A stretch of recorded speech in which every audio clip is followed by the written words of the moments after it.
بخاري ومسلم رواية نوي قصة سعد ابن مالك يعني أبو سعيد الخدري رضي صحابي دي رضي الله عنه پیغمبر دين عليه الصلاة والسلام امر دبر سفر دس فين ويتير يعني صحابة قليوز أبو سعيد الخدري رضي صحابة قليوز سفر دس فين ويتير سا خريل يفدي والخنا هنا مهما والطلب إلى قبول نشا خرين جماعتي خلا وظيف سوي خرين كاسة دتنا يقلهن شبين خرين أخدز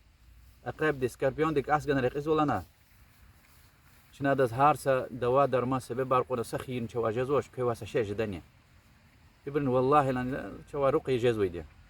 أما كنا مهما والشون قبلناش سشيء تجانو يدش لنا ويبر رزقنا سقاني صدقون خيب قتشو دايوال كنا فانا الفاتحة سورة كاليز أفجوز قد الله تولدين إذن دولدي يتم ساخنا سشين تخيز قراقونا وها قد الله خبير نجوز يبرك فيدا لسحابة أرد تشبين أرد بايز كان خيلا أبو سعيد الخدري دي رضي الله عنه يقلنا الله تولدين كلام كلنا قشنوي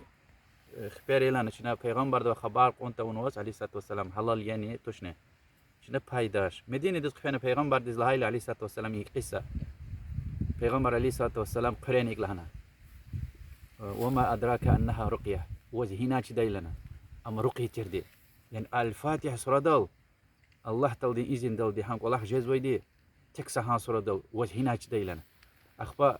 قشلنا أخبرك زبهي نقد لنا عليه الصلاة والسلام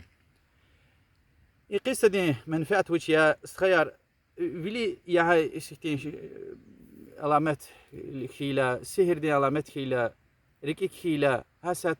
قرآن كألزوي إنسان دكا قيقزوي دي يسخوز الفاتحة تشيزوان قل هو فلا ناس تشيزوان بسم الله الذي لا يضر مع اسمه شيء في الأرض ولا في السماء وهو السميع العليم دعاء تشيزوان جواية قرآن ديك إما هبر نغنوي ده هنا نغنوي ده الفاتحة سورة حق جزلي سورية وما أدراك أنها رقية وزهنا كده أم رقية تردي والله أعلم والسلام عليكم.